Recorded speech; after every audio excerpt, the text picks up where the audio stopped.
आम आदमी पार्टी के संयोजक को दिल्ली के पूर्व मुख्यमंत्री अरविंद केजरीवाल ने देश के जी नेपाल और बांग्लादेश की तरह सड़कों पर आने वाले आह्वान किया। श्री केजरीवाल ने कहा, 2014 में अब तक 93 पेपर लीक हुए, 6 करोड़ से ज्यादा युवाओं का भविष्य बर्बाद हो गया। सबसे ज्यादा पेपर लीक उन राज्यों में हुए जहां बीजेपी की डबल इंजन सरकार है, राजस्थान, उत्तर प्रदेश, उत्तराखंड और गुजरात। क्या यह सिर्फ संयोग है? अगर नेपाल और बांग्लादेश के जनजट अपनी सरकारें बदल सकते हैं तो क्या भारत के जनजट पेपर लीक करवाने वालों को जेल नहीं भेज सकते? सालों से नीट के पेपर लीक हो रहे हैं और हम सिर्फ सिस्टम को कोस कर आगे बढ़ जाते हैं, लेकिन सिस्टम अपने आप नहीं चलता, उसके पीछे लोग बैठे हैं। उन्हें पहचानना होगा, पकड़ना होगा और जेल भेजना होगा। इसके लिए युवाओं को सड़कों पर उतरना होगा। दिल्ली से मैं समाचार 24। आज मैं हमारे देश के जेनजी से बात करने के लिए आया हूँ। हमारे देश के युवाओं से, स्टूडेंट से सीधे बात करने के लिए आया हूँ। आप सब लोग समझदार हैं, पढ़े लिखे हैं। मेरी बात को बड़े ध्यान से सुनना और गौर करना। नीट का पेपर लीक हुआ है। हर बार की तरह इस बार भी जांच सीबीआई को सौंप दी गई है।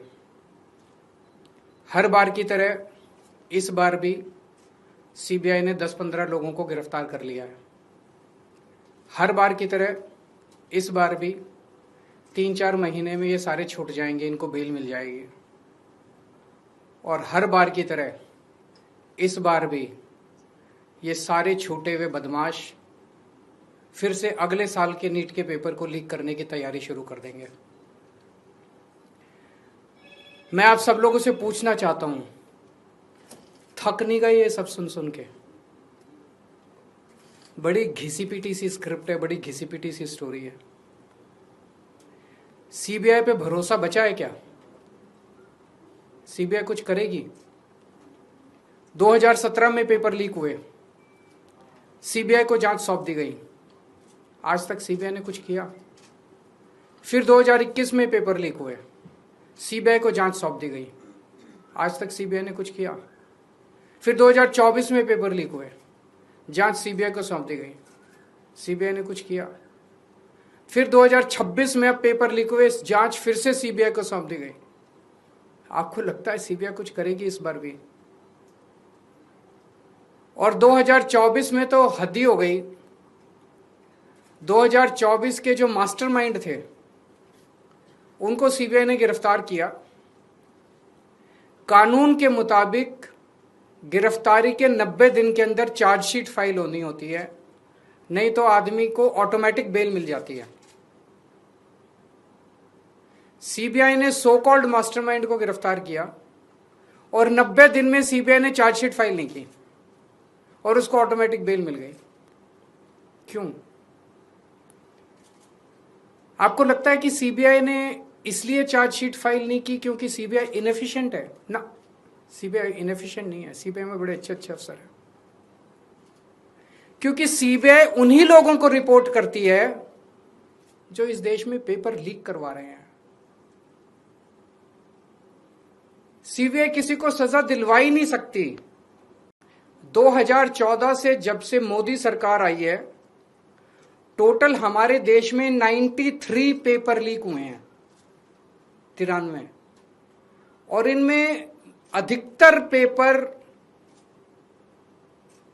डबल इंजन, ट्रिपल इंजन की बीजेपी की, एनडीए की सरकारों में लीक हुए हैं। लगभग 6 करोड़ युवाओं का भविष्य इन 93 पेपरों में बंद था। 6 करोड़ लोगों का भविष्य बर्बाद हो गया इन 93 पेपर जो लीक हुए। इनमें मोस्टली पेपर लीक हुए राजस्थान में, उत्तर प्रदेश में, उत्तराखंड में और गुजरात में। इन 4 राज्यों में सबसे ज्यादा पेपर लीक हुए। इन चारों राज्यों में बीजेपी की सरकारें हैं।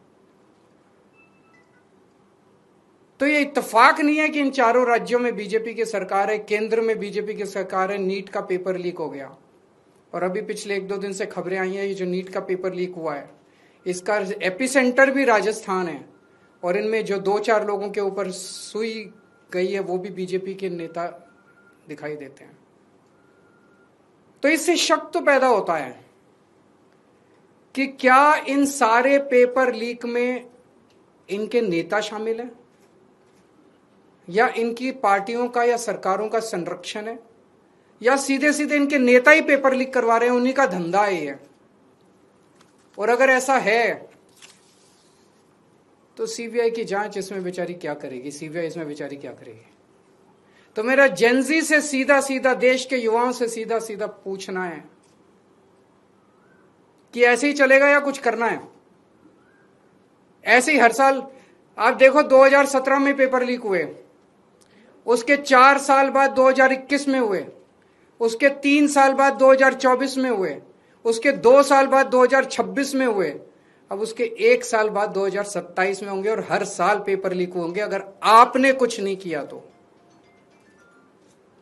अगर नेपाल का और बांग्लादेश का जेनजी सड़कों पे उतर के अपने देश की सरकारों को बदल सकता है, तो हमारे देश का जेनजी पेपर लीक करने वाले मंत्रियों को जेल नहीं भेज सकता है।